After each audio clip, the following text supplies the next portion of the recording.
Cantique numéro 48, le grand jour.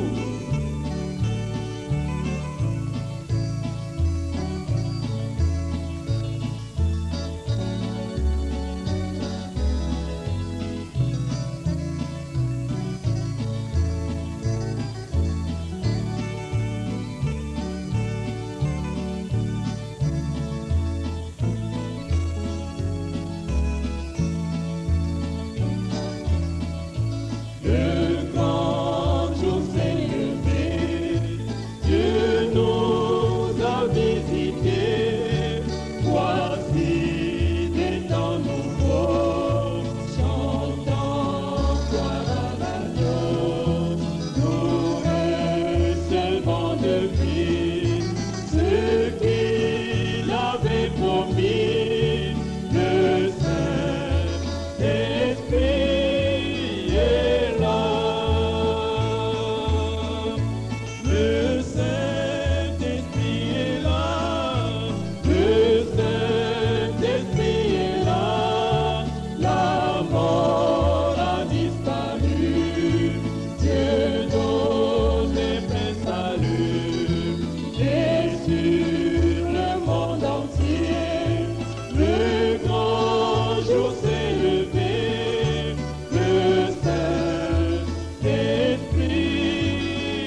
Lorsque, effectivement, la pièce a été présentée à l'écran, je suis allé la regarder. Allez regarder ça. Et là, devinez qui jouait dedans? Marilyn Monroe. Voilà, elle était là, une année ou plus après sa mort. Elle était là, habillée très sexy. Il y avait là sa voix sur qu'on entendait encore et qu'on entendra pendant bien des années encore sur cette bande magnétique. Si cette bande magnétique retient son action, alors si elle pouvait regarder depuis l'endroit où elle se trouve ce soir, j'espère qu'elle est sauvée, mais je ne sais pas, c'est l'affaire de Dieu. Mais si elle peut revoir cela, elle ne peut pas le nier. Elle ne peut pas le nier parce que nous l'avons sur bande. À combien plus forte raison Dieu a-t-il chaque mouvement, chaque action sur sa grande bande magnétique suprême qui sera... Nous ne pourrons pas y échapper. C'est là. Et souvenez-vous, s'il y avait un microphone à l'endroit où il y a ceci, et que je sois maintenant en train de diffuser un message radiophonique dans le monde, les gens partout dans le monde entendraient ma voix avant même qu'elle ait franchi cette chair pour vous atteindre. C'est du domaine de l'électronique du monde. Et vous savez, cette voix ne meurt jamais, elle ne mourra jamais. La science prétend que dans 20 ans, s'ils continuent à progresser comme ils l'ont fait jusqu'à présent, ils pourront capter la voix même de Jésus-Christ quand il était sur terre, dans 20 ans d'ici. En effet, c'est comme lancer un caillou dans un étang. Les vaguelettes peuvent finir par disparaître de votre vue. Mais la science prétend qu'elles vont d'une rive à l'autre de l'océan, elles vont et viennent, et elles ne meurent jamais. Et les paroles que vous prononcez non plus. Elles vous rejoindront au jour du jugement, et elles vous condamneront ou vous sauveront. Et vous ne pourrez jamais vous soustraire à aucune d'elles. Et nous sommes très conscients du fait qu'en ce moment, il y a des images de gens qui traversent cette salle. Si vous ne le croyez pas, allumez la télévision. Et il y a des voix de gens, pourtant nos sens ne peuvent pas les capter. Or, ils ont une station émettrice et une pièce polaire magnétique, ou un tube, ou un détecteur à cristal qui capte ces voix et les reproduit. Et maintenant, tout ce que la Bible est, c'est ceci, la parole de Jésus-Christ, qu'il a prononcée. Et ces paroles sont réellement vivantes, comme n'importe quelle autre parole dans le monde ce soir. Alors, si votre cœur a été purifié par le sang de Jésus-Christ et devient un poste récepteur de ce poste émetteur, il est le même hier, aujourd'hui et éternellement. Il fait les mêmes choses qu'il avait faites, parce que ces paroles ne peuvent pas mourir. Elles sont vivantes à tout jamais. Elles n'ont pas besoin d'être captées ni par un appareil, ni dans 20 ans. Nous les recevons maintenant même. Alors, voilà. Comme nous vivons dans cette grande époque où nous vivons, tout près de la venue du Fils de l'homme, alors les feux clignotent partout, indiquant sa venue. Nous voyons ça dans la politique, nous voyons ça dans l'Église, nous voyons ça dans le temps, nous voyons ça partout où nous regardons. Nous voyons que le soleil n'a plus la même apparence qu'avant. Le monde est de travers. On me dit qu'actuellement, au pôle Nord, que là-haut la mer est devenue plus profonde qu'avant. Je ne sais plus de combien. Le détroit de Bering, on pouvait le traverser à pied. Maintenant, il atteint beaucoup de mètres de profondeur, le détroit de Bering. Pourquoi? La terre enfle en son milieu. La mer devient peu profonde là où elle était profonde, et devient profonde là où elle était peu profonde. Le monde est complètement de travers. Il titube, il vacille. La nature tout entière est en train de céder, et tout ce que nous pouvons voir. Et maintenant, ce soir, nous constatons que la nature elle-même produit dans la race humaine le signe de sa venue. Car les fils de Dieu et les filles des hommes devenant belles, alors ils prennent ces femmes. Quelle heure que celle où nous vivons! Oh là là! Et tout ce qui se passait à cette époque-là. Et là, nous voyons dans l'histoire cette chose absolument choquante. Les hommes qui adoraient les femmes. Et nous constatons qu'aujourd'hui, c'est un monde de la femme.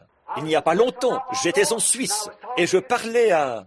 Maintenant, rien contre nos femmes chrétiennes. Non, monsieur, ce sont des perles. Je parle de la tendance générale du monde. Il y avait une dame dans la voiture avec moi, frère Guggenbull et sa petite amie qu'il fréquentait. C'est un homme qui a à peu près presque mon âge. qui n'a jamais été marié, un vieux célibataire, et il fréquentait une jeune femme. Et une des jeunes filles de là-bas, elle a dit, « Frère Branham, parlez-nous de l'Amérique. » On entend dire que les femmes là-bas, que c'est vraiment un monde de la femme là-bas. J'ai dit, « C'est vrai. » Elle a dit, « J'ai toujours voulu y aller. » Alors, j'ai commencé à lui expliquer. Elle a dit, « Quoi ?» J'ai dit, « Oui. » Elle a tout de suite changé d'avis. Eh bien, elle a dit, « Comment peut-on vivre une vie chrétienne dans un tel endroit, alors ?» Imaginez un peu. Quand je suis allé à Rome et que je suis descendu à Saint-Onge, aux catacombes, c'était choquant. Quand je suis sorti de mon hôtel et que je suis allé à l'endroit appelé 3 pièces dans une fontaine. Les femmes dans la rue, quelle immoralité! Les femmes s'approchent et vous demandent de sortir avec elles. Des femmes de toutes sortes, de toute taille, de tout genre. Je ne sais plus combien sont venus vers Billy et moi et frère Baxter avant que nous puissions arriver au bassin. Et il y avait l'homme de la TWA qui nous faisait visiter les lieux. J'ai dit, est-ce que ces femmes sont obligées de mener ce genre de vie? Il a dit, non, quand les militaires étaient ici, elles en ont pris l'habitude. Bien qu'elles aient un bon travail, elles continuent quand même.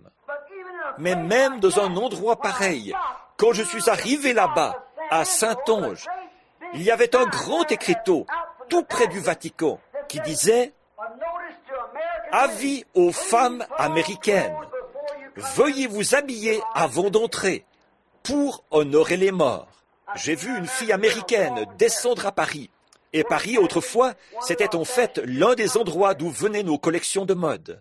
Mais cette fille était habillée d'une façon si indécente, accompagnée de son père et sa mère, que les militaires qui travaillaient là ont laissé tomber leurs pioches et leurs pelles et ont accouru pour observer la scène. Regardez passer cette fille américaine. C'est nous qui donnons le ton à la mode. Autrefois, c'était Paris, mais maintenant, ils viennent ici chercher les saletés dégoûtantes et vulgaires.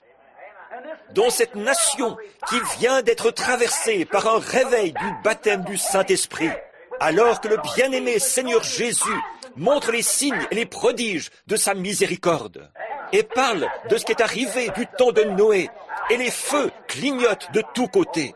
Un Dieu qui peut ressusciter les morts sur leur lit, un Dieu qui peut guérir les malades, un Dieu qui peut annoncer des choses avant qu'elles arrivent et les faire s'accomplir absolument parfaitement chaque fois sans faillir. Et on a beau prêcher à nos femmes en Amérique, elles deviennent pires d'année en année. À Bombay, je veux dire, à Durban en Afrique du Sud, où quelques 200 000 indigènes s'étaient rassemblés pour la réunion, quand Dieu a accompli ce grand miracle. Et j'ai vu 30 000 indigènes vêtus d'une couverture. Des femmes étaient debout là, avec seulement une ceinture de perles de 10 cm de large sur le devant. Et les hommes, sans aucun vêtement, juste la ceinture de 10 cm, nus, une couverture sur laquelle ils dorment, une peau de chèvre. On la leur donne quand ils atteignent tel âge.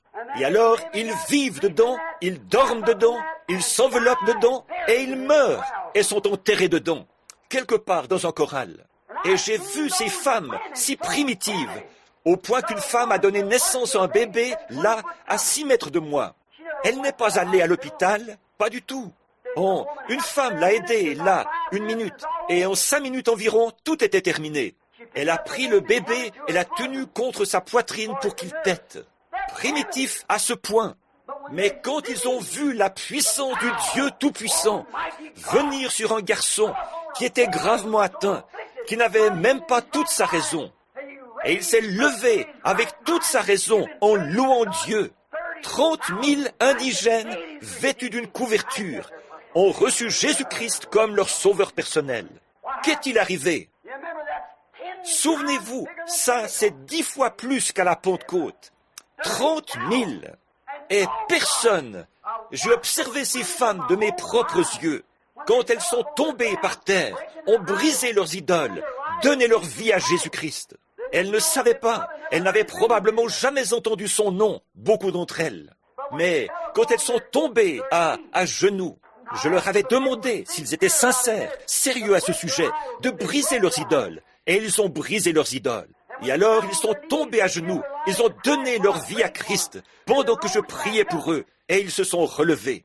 Et ces femmes qui s'étaient tenues là, debout, les bras baissés, sans savoir qu'elles étaient nues, dès que la vie de Christ a touché leur vie, j'ai vu ces femmes se couvrir avec leurs bras et s'éloigner de la présence des hommes. Si le fait d'être touché par Jésus-Christ peut produire ça chez une indigène vêtue d'une couverture, qu'est-ce que cela devrait produire dans une nation qui entend l'Évangile depuis une centaine d'années? Nous voilà maintenant. Je l'ai vu moi-même. Ce n'est pas ce que quelqu'un d'autre a dit. Je l'ai vu moi-même. Voyez, il est étrange que nous nous disions chrétiens, alors que chaque année, nous nous déshabillons davantage. Et les églises semblent ne pas s'en soucier le moins du monde. Les émissions de télé, font des femmes de chair et de sang. Elles ne sont pas des dieux, elles ne sont pas des déesses. Mais cela place l'Amérique dans une position parfaite pour accomplir l'Écriture. Le nombre de l'Amérique, c'est 13. Le sanctuaire de l'Amérique, c'est la femme, toujours. Elle est sur notre monnaie, elle est sur tout. Et voilà, cela annonce certainement un temps où nous allons aussi avoir une déesse américaine, dans un avenir pas très éloigné. Vous pouvez voir l'Écriture sur la muraille. Oh, qu'est-ce que nous allons faire? On ne peut même pas sortir dans la rue et trouver.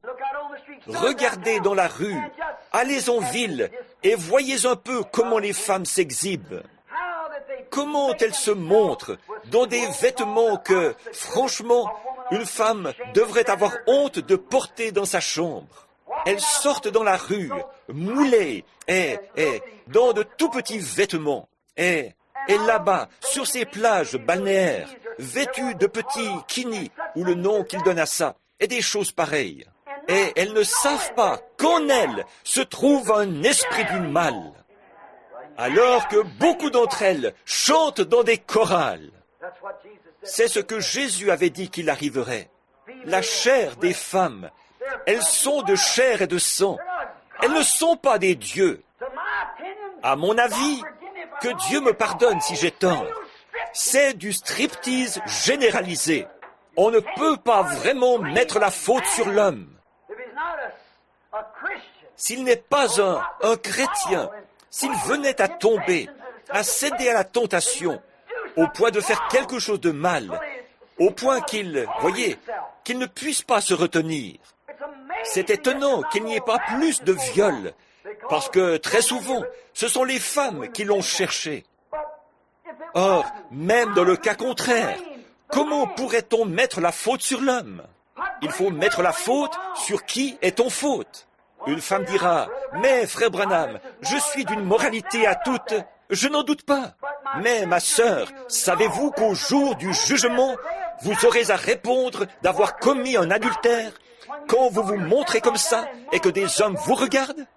Il a dit, « Quiconque regarde une femme pour la convoiter a déjà commis un adultère avec elle dans son cœur et devra répondre de cela. » Peut-être que vous n'avez pas commis l'acte, mais si vous permettez à Satan de mettre cet esprit sur vous, alors que la nature elle-même devrait vous enseigner que c'est mal. Sans l'Esprit de Dieu, la nature devrait le faire. Vous enseigner que c'est mal.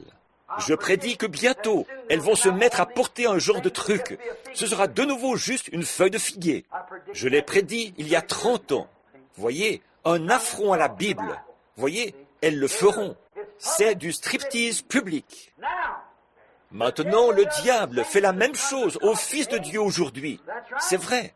Observez nos entreprises. La majorité de nos entreprises sont dirigées par des femmes. Bon nombre d'entre elles.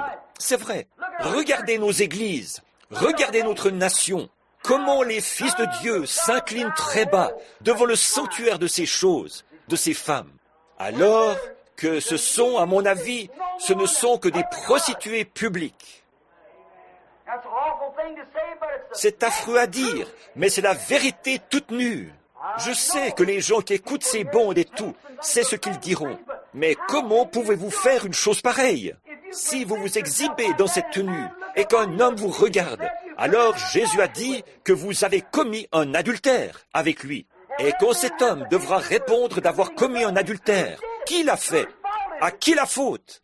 À la femme qui s'est déshabillée comme ça et qui s'est montrée ou qui s'est exhibée devant ce pécheur.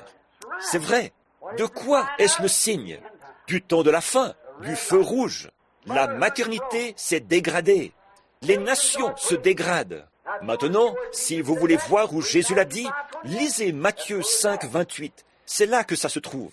C'est la vie des femmes qui a été la cause et la forme de leur chute. C'est-à-dire que c'est le pouvoir sexuel qui a été l'instrument de leur ruine. Si vous voulez faire des recherches, voici quelques nations sur lesquelles j'ai fait des recherches pour trouver la cause de leur chute.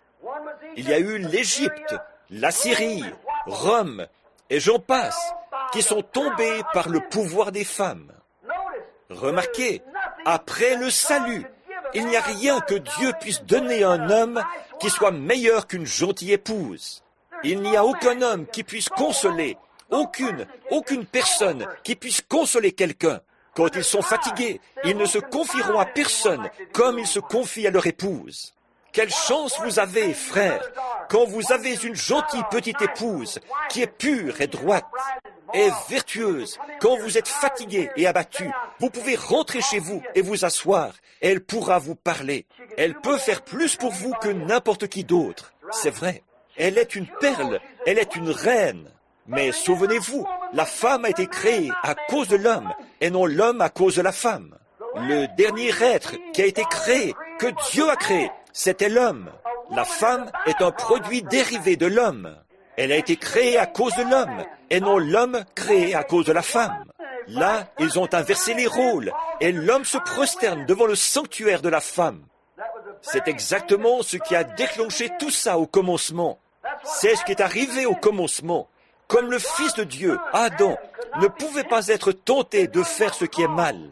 Satan est entré dans une personne appelée le serpent, qui était comme un homme. Et c'est là que ça a débuté. Ève est sortie de derrière la parole de Dieu. Et c'est ce qui a causé tous les chagrins, tous les cimetières, tous les péchés qui aient jamais été commis. Tout ça a débuté là. Et c'est ce qui arrive de nouveau.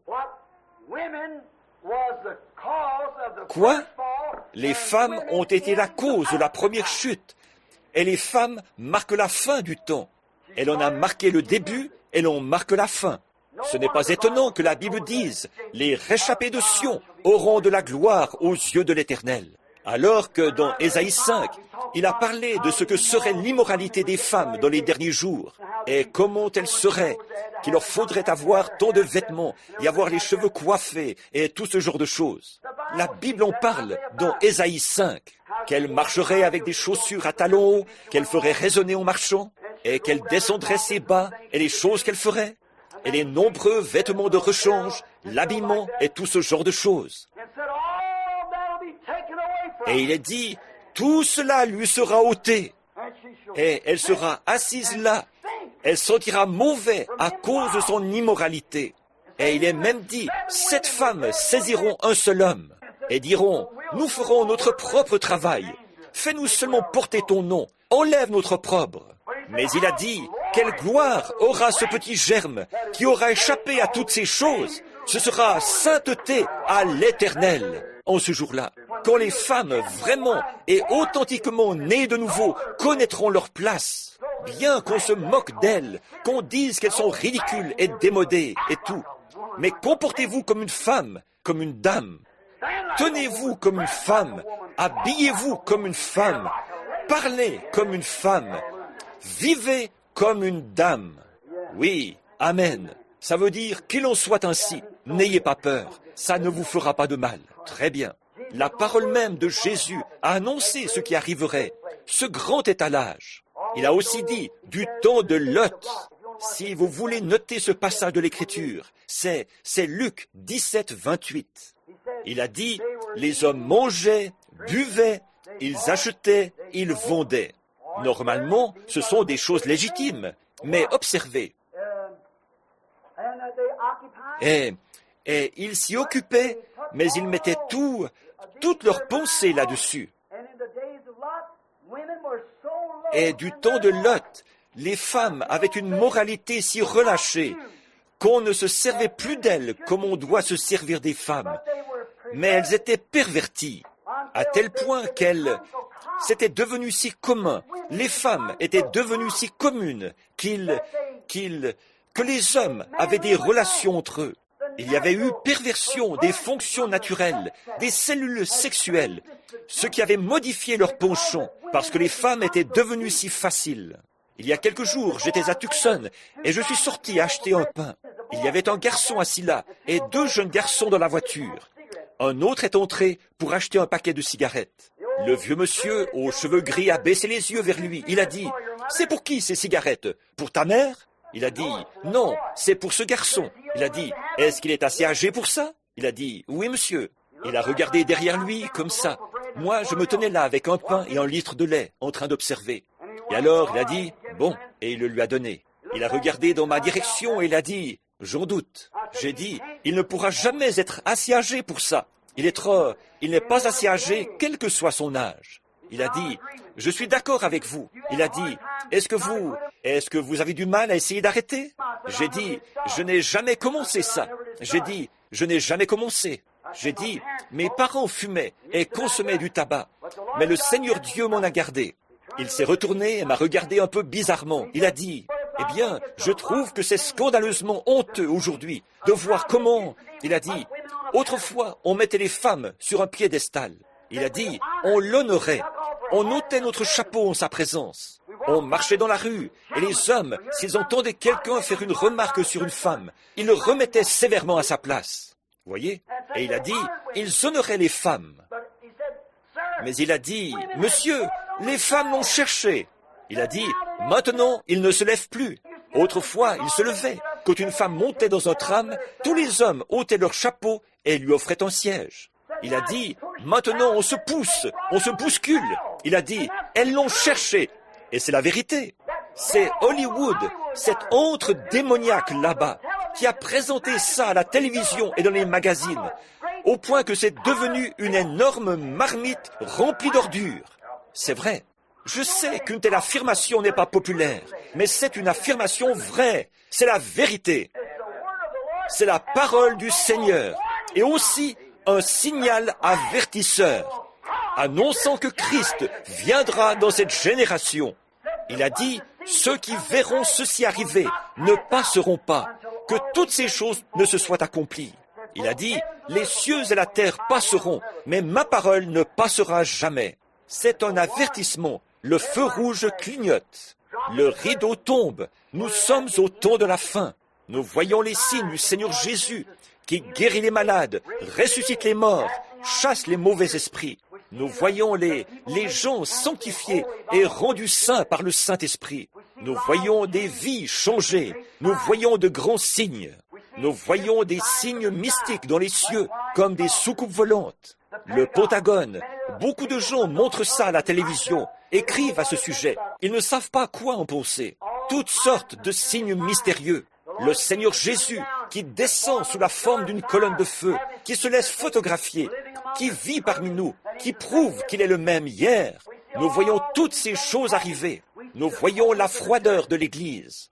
Nous voyons les dénominations prendre de l'extension. Quand vous verrez le figuier et tous les autres arbres bourgeonner, les Juifs qui rentrent, le figuier, les Juifs qui rentrent dans leur nation, dans leur pays à eux. Nous voyons les presbytériens, les méthodistes, les baptistes, les luthériens, les pentecôtistes, toutes les églises produire leurs feuilles, un réveil. Il a dit, préparez-vous, c'est le temps. Quand nous voyons cela arriver, c'est le moment où Dieu s'apprête à appeler ses élus. Alors un autre signe, il a dit, quand vous voyez les femmes devenir extrêmement jolies, quand vous voyez les fils de Dieu les prendre comme femmes, en prendre pour femmes, et faire ceci, cela ou autre chose, il a dit, sachez que c'est le signe. Nous en sommes là. Maintenant, encore quelque chose que j'avais noté. Souvenez-vous des 2 filles de Lot. Oui, nous nous en souvenons, là-bas dans la ville de Sodome. Jésus a dit ici, dans Luc 17, ce qui arriva du temps de Sodome. Souvenez-vous que les hommes avaient utilisé les femmes de façon tellement incorrecte qu'il n'y avait plus de désir pour l'acte naturel de la vie. Et, c'est affreux de dire ceci depuis l'estrade, mais si la vérité existe, c'est bien d'ici qu'elle doit être proclamée. Et c'est si terrible aujourd'hui qu'il y en a des dizaines de milliers. Leur nombre est en augmentation partout. De la perversion, des sodomites, comme ce qui était arrivé en ce temps-là.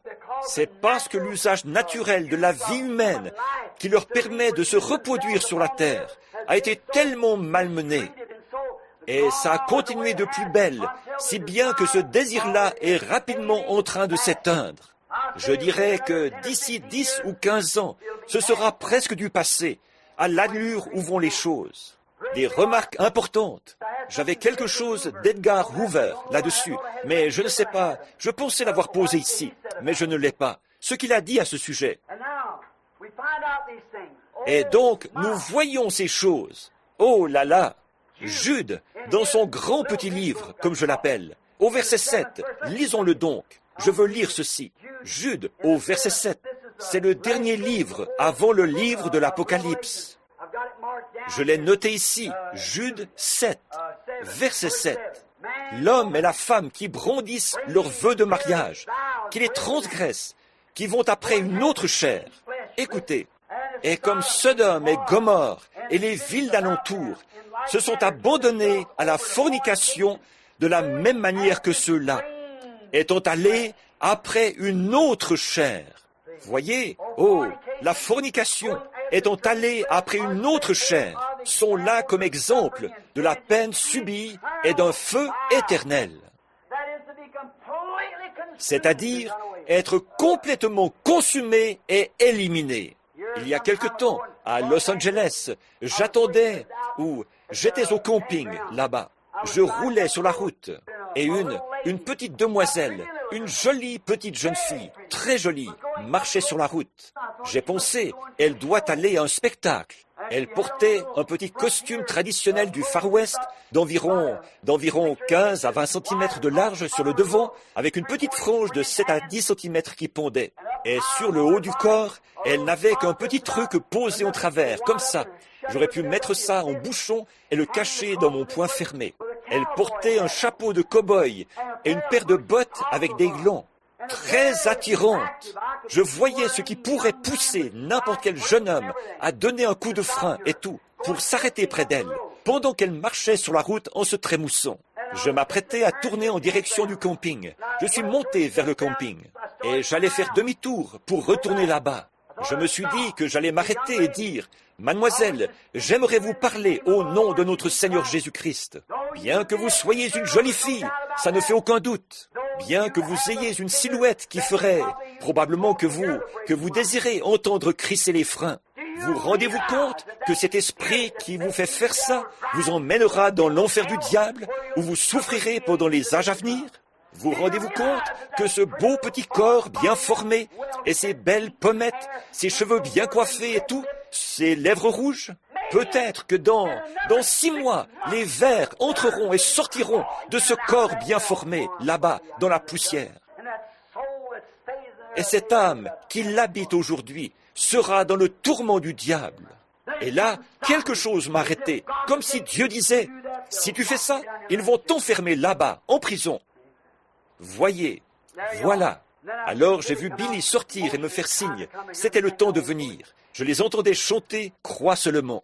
Oh là là! Comment les gens peuvent-ils se laisser envoûter par de telles choses? C'est parce qu'ils ne tiennent aucun compte de la parole de Dieu. Et une autre chose, c'est que les ministres qui sont derrière l'estrade, qui sont associés à ces organisations, qui lisent cela et qui savent ce qu'il en est, on leur interdit de dire quoi que ce soit à ce sujet, parce qu'ils feraient fuir leur assemblée loin d'eux. Et les églises cherchent des membres. Mais Dieu cherche des saints du Dieu vivant nés de nouveau, qui brilleront comme les étoiles. Que Dieu nous aide à être honnêtes et à dire la vérité, ce que Jésus-Christ a dit. Mais c'est l'époque où nous vivons. Ce sont les signes que Jésus a annoncés et nous les voyons directement devant nous. Regardez maintenant, revenons à Jude, chapitre 7, Sodome et Gomorrhe. Oh là là, quelle chose affreuse! Sans être marié à ces femmes, aller après une autre chair. Un homme qui est marié avec sa femme, ils ne sont plus deux, ils sont un. Et un homme qui sort avec une autre femme, il se sépare automatiquement de sa femme. Et une femme qui sort avec un autre homme, elle est morte pour son mari. Elle a renié sa propre chair. Elle est retranchée de lui. C'est vrai, au jour du jugement, ils devront répondre de cela. Mais aujourd'hui, ils ne veulent pas entendre un message comme celui-là. Les gens ne veulent pas entendre cela. Ils veulent entendre des choses agréables. C'est exactement ce que le Saint-Esprit m'a dit le jour où j'ai posé la pierre angulaire, là. Il a dit, prêche la parole, insiste en toute occasion, favorable ou non, car il viendra un temps où les hommes ne supporteront pas la saine doctrine, mais ayant la démangeaison d'entendre des choses agréables, se donneront une foule de docteurs selon leurs propres désirs, se détourneront de la vérité et se tourneront vers les fables. Il a dit, quand la vision disparaîtra, lis 2 Timothée 4. Il a dit, n'oublie pas, 2 Timothée 4. Et quand la vision a disparu, alors que je me trouvais là, sur la 7e rue, un garçon de 19 ans, que je me trouvais là, la voix de Dieu a parlé dans la pièce, et il a dit, 2 Timothée 4. C'est exactement ce qui est arrivé. Voyez, il viendra un temps où les hommes ne supporteront pas la saine doctrine. Les gens veulent quelque chose. Les pentecôtistes veulent quelque chose qui les flatte et les laisse vivre comme ils veulent. Ils peuvent jouer du piano à 40 tons par seconde, sautiller et danser là-dessus. Et les femmes font comme elles veulent, et les hommes aussi. Les presbytériens, les méthodistes, les luthériens et les baptistes. Il y a beaucoup de personnes sincères dans toutes ces organisations. Tout à fait. Mais ce système les a tellement liés qu'ils pensent que, tant qu'ils sont membres de cette église-là, et que leur nom est sur ces registres, ils sont en route pour le ciel. Votre nom sur un registre ici sur la terre, ça ne comptera pas plus que ça pour Dieu. Votre nom doit être écrit dans le livre de vie de l'agneau, par le sang de Jésus-Christ, indiquant que vos péchés sont pardonnés. C'est vrai, mais ils veulent ce genre-là. C'est ça, le genre de pasteur qu'ils veulent avoir. Ils ne veulent rien d'autre. Alors que Dieu, en ces derniers jours, a agité chaque don divin qui a été recommandé dans la Bible, chaque don que Jésus-Christ a promis, chaque don et chaque signe du temps de la fin, tout ce qui a été promis dans cette Bible, d'après ce que moi je vois, a déjà été agité devant la nation, et elle continue à se précipiter à toute vitesse vers l'enfer. Le leur dire, ils continuent quand même dans cette direction. Si vous permettez, je vais prendre encore quelques passages de l'Écriture ici, avant de terminer. Bien. Oh, destinés à une ruine éternelle. C'est ce qu'ils sont, dit la Bible. Cette nation-ci se trouve dans la même pourriture. La même pourriture sociale, cette nation s'y trouve ce soir. Vous savez cela. Ce n'est pas une blague. Ce n'est pas un oui-dire. C'est la vérité. Genèse 6, 12. Toute chair était corrompue. L'homme marchait dans sa propre voie, suivait sa propre pensée, ne tenant aucun compte des lois de Dieu. C'est ce que l'homme fait aujourd'hui. L'homme ne veut pas écouter la parole de Dieu. Les gens ne veulent pas l'écouter. Ils veulent marcher dans leur propre voie. Jézabel a refusé d'écouter la parole du Seigneur. Elle ne voulait pas appeler Élie, ce vieux prédicateur poilu, son pasteur. Mais il était quand même son pasteur. C'est vrai. Dieu l'a envoyé et il a crié son message. Quoique sans instruction, on ne sait pas d'où il est venu ni où il est allé. Il est arrivé avec la parole du Seigneur. Il a lancé son message, il l'a prêché et il a condamné tout ce qui s'appelait péché.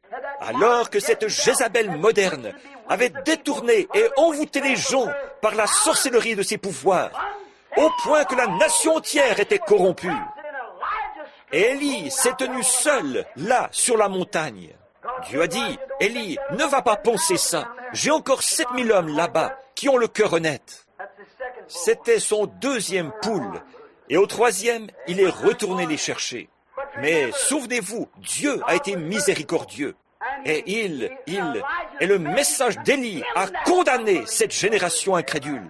Le message de Noé a condamné cette génération et a amené le jugement sur ceux qui ont refusé de l'écouter et la délivrance sur ceux qui y ont cru. Et ce qui arriva du temps de Noé arrivera de même à la venue du Fils de l'homme. Genèse 6, ne tenons aucun compte des lois de Dieu. Ils disent, les lois de Dieu, la parole de Dieu dit aujourd'hui que dans la Bible, maintenant écoutez, je ne dis pas ceci à une personne en particulier. Seulement, j'ai cette responsabilité en tant que votre frère. J'ai la responsabilité de vous dire toute la vérité. Comme le grand saint Paul l'a déclaré avant son départ, je vous ai annoncé tout le conseil de Dieu sans en rien cacher. Or, la Bible dit aujourd'hui que les femmes ne doivent pas se couper les cheveux. Peu m'importe combien de prédicateurs disent que c'est en ordre, c'est mal. Peu m'importe combien d'églises le permettent. La Bible dit quand même que c'est mal. C'est honteux pour elles de le faire. Mais elles continuent pourtant à le faire. Ça continue. Qu'est-ce qu'elles font là? Elles ont dans l'idée qu'elles se font jolies. Elles pensent qu'elles sont jolies. La parole de Dieu adresse cette mise en garde. Elle ne doit pas faire ces choses. Elle ne doit pas porter un habillement, un pantalon ou tout vêtement d'homme. Mais elle continue à le faire quand même. Essayez donc de l'arrêter. Vous dites, mais alors, pourquoi criez-vous, frère Branham? Pourquoi faire tant d'histoires? Eh bien, les gens vous aimeraient plus si vous... Ça m'importe peu. Ce que les gens pensent, oui, ça m'importe. Comprenez-moi bien maintenant. Mais ce qui m'intéresse, c'est ce que Dieu pense. Et ceci, c'est sa parole. Oui, dites-lui que c'est mal de faire ça. Et elle va le faire quand même. Voyez, pourquoi? Les femmes de l'ensemble de la chrétienté font ces choses. Et l'Église ne semble pas du tout s'en préoccuper. Pourquoi donc? Les fils de Dieu sont tombés par convoitise, des femmes de chair et de sang. Et ils ont renié le Dieu même et le sang même qui les a rachetés afin de les séparer de ces saletés. Amen. C'est la vérité. Je le certifie devant Dieu. C'est la vérité. Essayez donc de l'arrêter. Pensez-vous que la prédication de Noé a été un frein? Non, monsieur. Mais qu'est-ce que c'est? C'est une voix. La voix. Et quand nous serons tous appelés là-bas au jugement, le message même que je prêche ce soir me rejoindra là-bas, mot pour mot. Et là, qu'est-ce que vous allez faire? C'est un feu rouge qui clignote. Elle se conforme bien à l'époque. Il y a de l'entêtement chez les femmes. Nous allons bien établir ceci, puisqu'il s'agit de femmes. Et vous vous demandez pourquoi je crie toujours à propos de ceci. Maintenant, je vais présenter beaucoup de passages de l'Écriture ici, avant de terminer, et vous montrer pourquoi. Et c'est pour ça que je dois rester fidèle à cette parole, et que chaque serviteur de Dieu devrait rester fidèle à la parole. Vous devez le rester, parce qu'il faut qu'il y ait une voix quelque part qui crie contre ces choses. Peu m'importe ce que les autres font, vous n'êtes pas responsable d'eux. Vous répondez en tant qu'individu. Vous ne répondez pas en tant que méthodiste, vous ne répondez pas en tant que baptiste ou pentecôtiste. Vous répondez à Dieu en tant qu'individu pour votre propre vie. Et nous voyons ces signes, mais elle continue quand même à faire ces choses. Dites-lui que c'est mal, et voyez ce qu'elle dira. Têtu! C'est exactement ce qu'Ève a fait. Ève savait bien qu'il ne fallait pas faire ça, n'est-ce pas? Elle avait la parole de Dieu. Il avait dit, le jour où tu en mangeras, ce jour-là tu mourras. Eh bien, pourquoi l'a-t-elle fait? Elle voulait n'en faire qu'à sa tête. Pourquoi les femmes se coupent-elles les cheveux? Pourquoi les femmes portent-elles ces vêtements? Et la Bible dit que c'est exactement ce qu'elles allaient faire. Et la chose qu'elles font, elles sont toutes condamnées. C'est exact. Mais pourquoi le fait-elle? Elle est sa propre personne. Oui, monsieur, elle n'en fera qu'à sa tête. Et l'Église ne dit rien à ce sujet. Et l'Église, qui est censée être l'épouse de Jésus-Christ, elle ne dit rien à ce sujet. Parlez-en à l'une d'elles. Et vous savez ce qu'elles disent? Elles vont jusqu'à dire, ce n'est pas une vieille Bible qui va m'empêcher de m'amuser. Maintenant, c'est tout à fait ça. Vous leur dites que c'est écrit dans la Bible. Oh, elles ne diront peut-être pas ces mots-là, mais c'est ce qu'elles expriment. Avez-vous déjà entendu ce vieux dicton? Les actions parlent plus fort que les paroles? Eh bien, alors, est-ce le cas? Les actions parlent plus fort que les paroles. Peu importe ce que vous dites, votre vie parle tellement fort qu'on ne peut pas entendre votre témoignage. Comme je l'ai dit ce matin, sautez juste aussi haut que vous vivez. Voyez, vos actions parlent plus fort que vos paroles. Autant le dire carrément, parce que leurs propres paroles parlent. Vos paroles, peu importe ce qu'elles sont, vos actions parlent de ce que vous êtes. Si ce que vous dites ne correspond pas à ce que vous êtes vraiment, cela devient de l'hypocrisie. Jésus a dit, « Hypocrite, comment pouvez-vous dire de bonnes choses quand c'est du cœur que parle, c'est du cœur que parle la bouche ?» Voyez, il disait quelque chose qu'il ne pensait pas vraiment. Et les femmes, c'est ça, il faut bien le dire. Oh là là, m'amuser. Qu'est-ce qui arrive? Dans le mariage, on retire. Voici un autre endroit dans la Bible. Dans le mariage, on retire le vœu d'obéir. Obéir? Occupé aux soins domestiques, chaste, paré de bonnes œuvres. Elle vous rit au nez et part travailler à la fabrique de poudre, dans le bureau de quelqu'un. Mon mari, oui, oh j'en doute. Vous voyez les forces aujourd'hui, quelle honte, mettre des femmes dans les forces de police. C'est bien là une marque de débauche dans n'importe quelle ville. Il y a tellement d'hommes au chômage, et il faut qu'on mette ces femmes là-bas. Alors que la Bible dit qu'elles doivent rester à la maison et être chastes et occupées aux soins domestiques. Mais c'est elle qui tient tous les comptes du patron, et les vôtres aussi. Oui, c'est vrai. Je ne parle pas des femmes qui sont bonnes, là.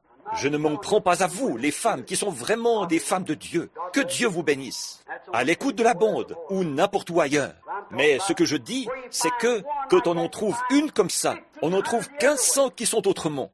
Elles ne veulent pas écouter un seul mot. Gardez votre Bible. Prêchez-la vous-même. On ne veut pas entendre ça. Obéir? Oh, elle dira peut-être ceci. Allez raconter vos histoires de la Bible à quelqu'un d'autre. Gardez votre Dieu pour quelqu'un d'autre et laissez-moi tranquille. Pourquoi me criez-vous après? Je ne vous ai jamais demandé de dire ces choses. Je sais, mais Dieu, oui, voyez. Alors tout est là. Donc, encore aujourd'hui, elles corrompent la voix, tout comme elles l'ont fait à l'époque du Seigneur, tout comme elles l'avaient fait à cette époque-là. Elles le font aujourd'hui. C'est pareil, ça n'a pas changé, ça ne change pas, ça ne changera pas. La délinquance juvénile attrape finalement ses enfants. La prison attrape une partie des femmes et des hommes. Et l'enfer rafle tout. C'est tout à fait vrai. Finit par les engloutir tous. Et la prédication semble glisser sur elles. Elles n'y prêtent jamais attention. Elles vont se donner. On a beau leur dire que la Bible dit ceci. Elles disent, gardez votre Bible. Nous, on va se donner du bon temps. Je peux entendre certaines d'entre vous, sœurs, dire maintenant, peut-être pas vous qui êtes présentes, mais je vous entends dire. Qui? Moi? Obéir à mon mari? Moi, je le fais m'obéir. Mais c'est là que vous avez tort. Rester à la maison, chaste? Peu m'importe ce que la Bible en dit, laissez-moi tranquille. Écoutez, sœurs, ce n'était pas pour autrefois, dans l'âge des ténèbres. C'est la voie pour aujourd'hui. Ce n'est pas tant arrivé à l'époque antédiluvienne, mais c'est aussi aujourd'hui que cela arrive. C'est la même chose. Elles disent encore, « Je suis une femme moderne. Je vis en Amérique. » Eh bien, ce n'est pas mieux que de vivre dans une porcherie. Pour Dieu, ça ne change rien, ça, l'endroit où vous vivez. Vous êtes ce que vous êtes dans votre cœur. C'est vrai. Et ne pensez pas, sœur, que vous êtes si moderne, que vous êtes une de ces femmes modernes, comme vous voulez le dire aujourd'hui. Vous venez d'une époque très reculée, selon cette Bible, d'un âge de ténèbres, de l'époque antédiluvienne. À l'époque de Noé, c'est là qu'elles ont fait la même chose. Alors, vous n'êtes pas si moderne que ça, après tout, n'est-ce pas? Voyez? C'est comme ça qu'elles se comportaient dans le monde antédiluvien. Voyez? Et c'est comme ça qu'elles se comportent aujourd'hui. Alors, ce doit être de nouveau un âge de ténèbres, un retour à ce grand au-delà ténébreux. Et vous, hommes, qui laissez votre femme faire ça, vous n'êtes plus des fils de Dieu. Non, vous êtes tombés dans Sodome, en quelque sorte, c'est vrai, en laissant les femmes vous commander. Oh là là, je ne sais pas si je dois dire ceci ou pas. Je ferais mieux de laisser de côté cette partie-ci. Mais, très bien, c'est terrible. Mais tout ça, c'est bien l'âge où nous vivons. Vous voyez le feu rouge allumé qui clignote? La trompette du Seigneur retentira et il n'y aura plus de temps. Le matin éternel poindra, resplendissant de beauté. Alors ces élus se rassembleront de la poussière de la terre, à leur demeure au-delà du ciel. Oh, quel jour ce sera! Très bien. Oh oui, on retourne à Sodome. Ne vous en faites pas, il y a une bombe A qui attend pour nettoyer tout ça. C'est vrai. Pour nettoyer le monde entier, elle le fera. Et alors tout sera renouvelé, comme nous l'avons vu sous le 6e sceau, pour un groupe de gens rachetés qui ont accepté le Seigneur Jésus, qui sont devenus chrétiens, qui se sont défaits de tous leurs soucis et leurs modes de ce monde, et qui sont venus à Jésus-Christ, et qui regardent à lui et à lui seul, dans son programme humble et simple, de venir et de croire en lui et de recevoir la vie éternelle. Et si vous dites que vous avez la vie éternelle et que vous êtes en désaccord avec cette Bible, votre vie éternelle n'est pas la vie éternelle que Dieu donne. Vous avez été trompé par la mort, et ce n'est pas la vie. C'est vrai.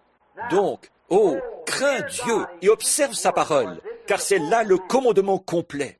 Les feux rouges clignotent et le temps est proche. Ce qui arriva du temps de Noé, voyez, la chose légitime, ils ont pris ça et l'ont perverti. Manger, boire, bâtir, toutes ces autres choses, ils ont pris tout ça et l'ont perverti. Bon, Jésus s'attend à ce que nous bâtissions une maison, voyez, mais regardez un peu ce qui s'est passé avec ça.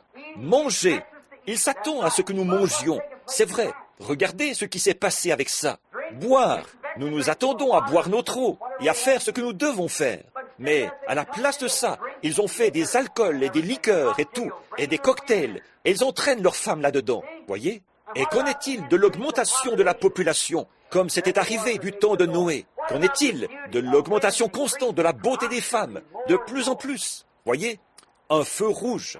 Qu'en est-il du temps où les femmes deviendraient, où elles seraient comme elles l'étaient alors, emportées, enflées d'orgueil et tout, qu'on ne pourrait rien leur dire? Prêchez-leur la parole, elles vont continuer à le faire quand même. Voyez, qu'est-ce qui va arriver? Exactement comme du temps de Noé. Un jour, la porte de la miséricorde sera fermée. Alors, l'Écriture dit que le sanctuaire se remplit de fumée. Cela signifie que l'intercesseur en est sorti. Et tant que l'agneau est toujours là-bas, comme je l'ai dit ce matin, ou quelque part où je prêchais, tant que l'agneau est là pour intercéder, il y a toujours de la miséricorde.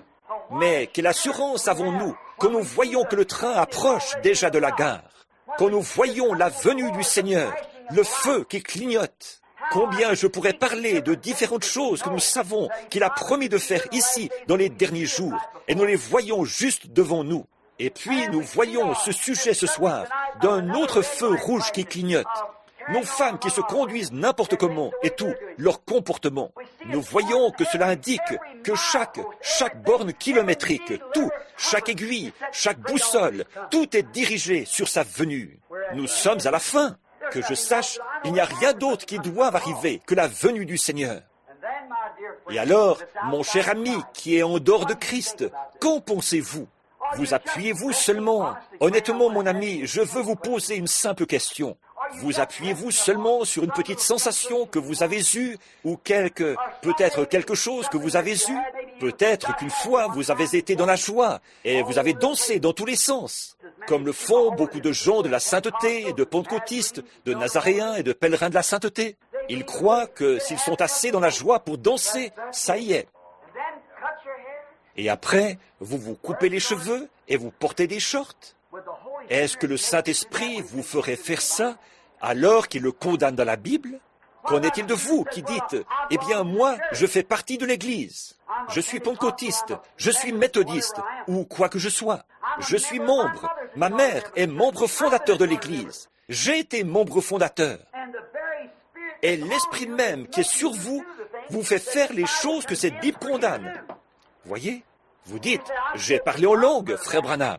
Maintenant, ne touchez surtout pas à ça. J'ai parlé en langue, et c'est la preuve qu'on a le Saint-Esprit.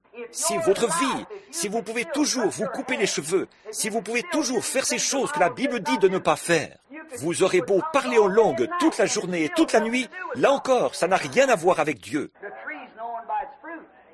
On reconnaît l'arbre à son fruit. Je prends de l'âge, je le sais. Chaque jour, j'ai de nouvelles douleurs, de nouveaux maux. C'est le cas pour chacun d'entre nous, autant dire la vérité. J'ai pensé, oh Dieu, ne permets pas que je...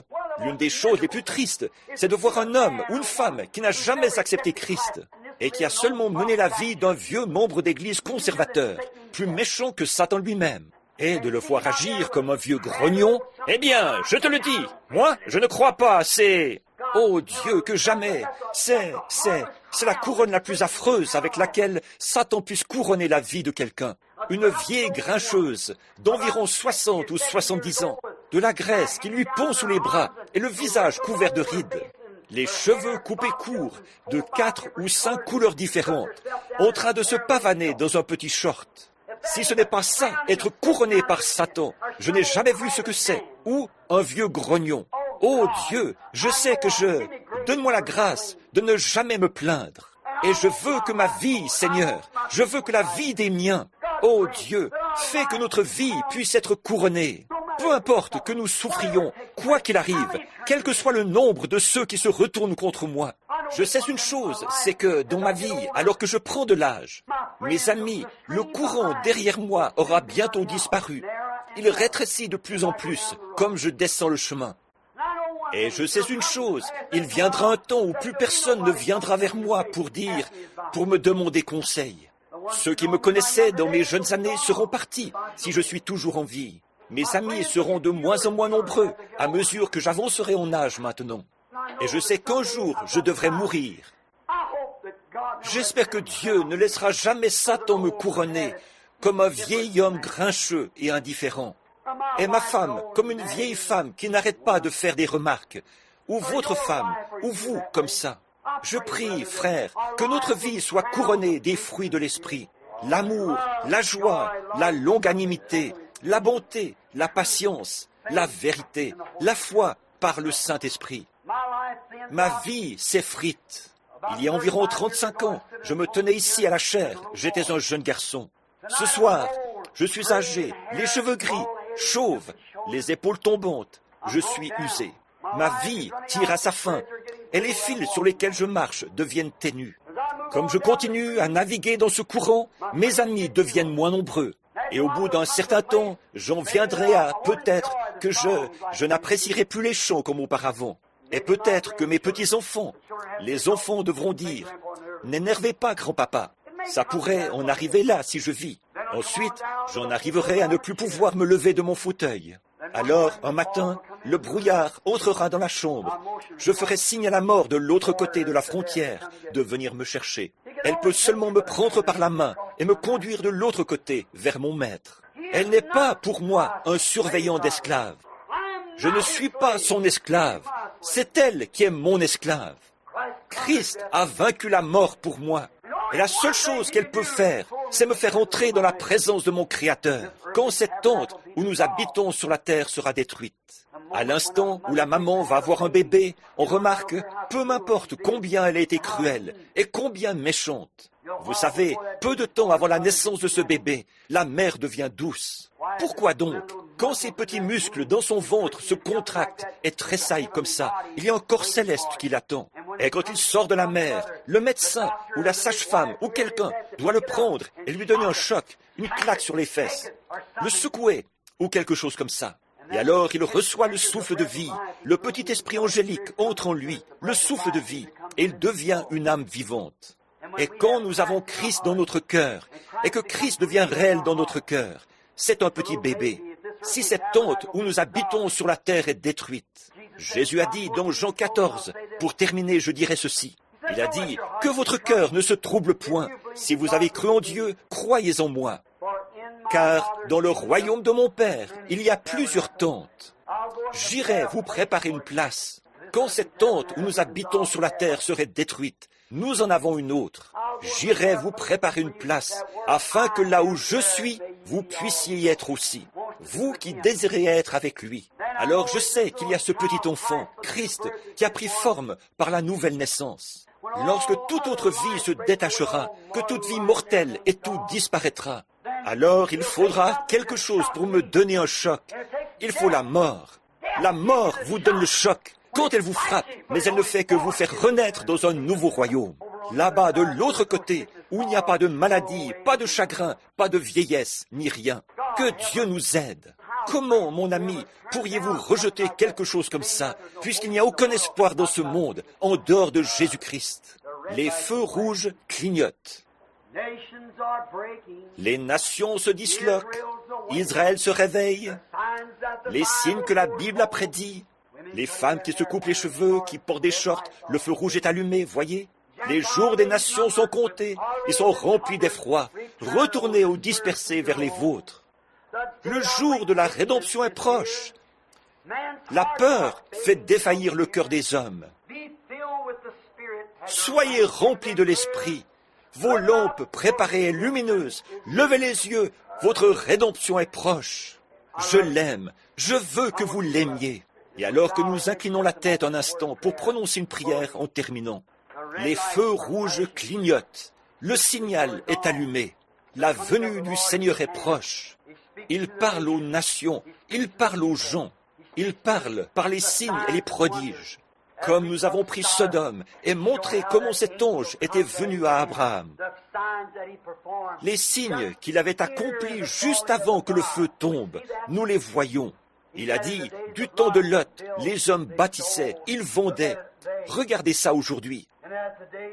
Et ce qui arriva du temps de Noé, les femmes qui deviennent jolies, les fils de Dieu qui tombent, la chair humaine qui est adorée sous la forme de femme, et toutes ces choses qui arrivent, dont nous avons parlé ce soir.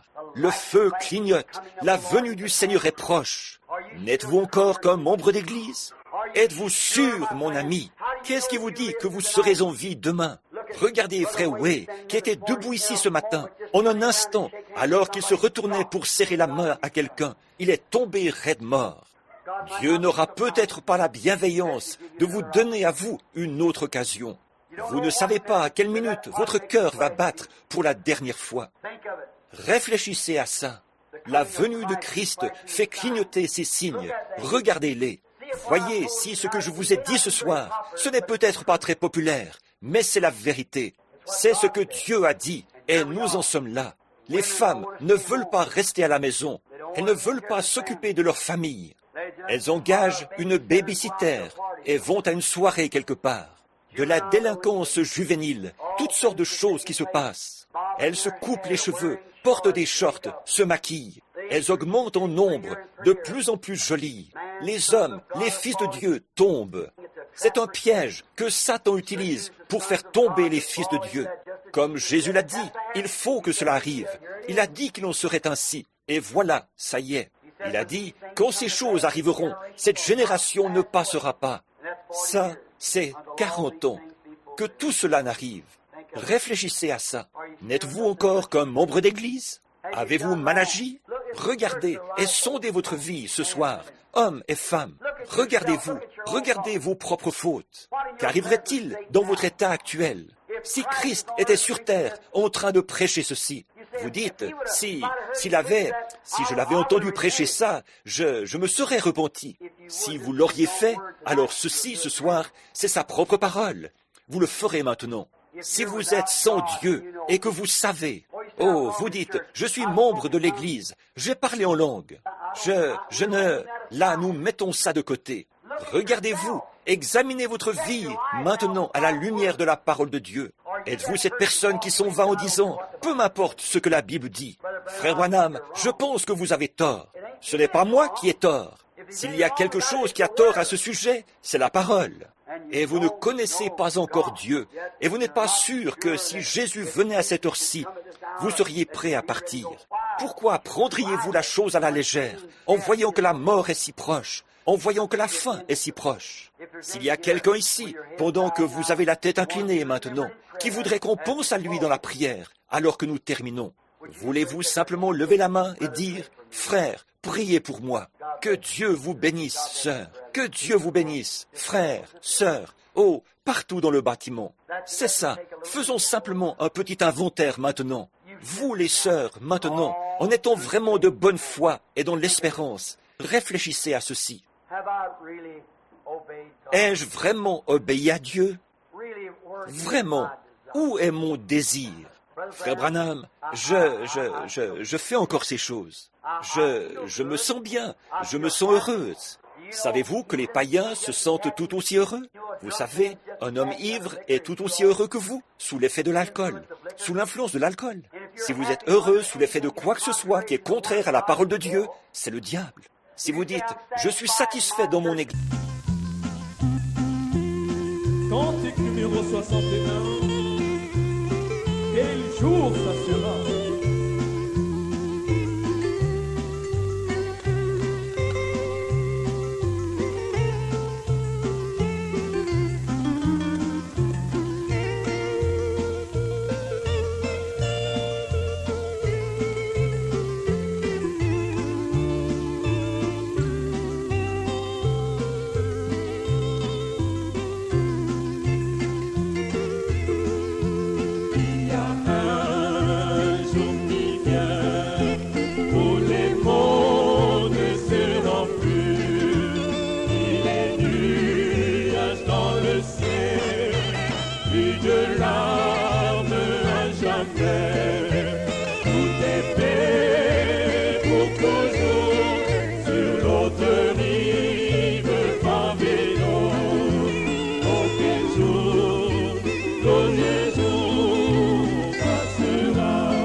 Quel jour,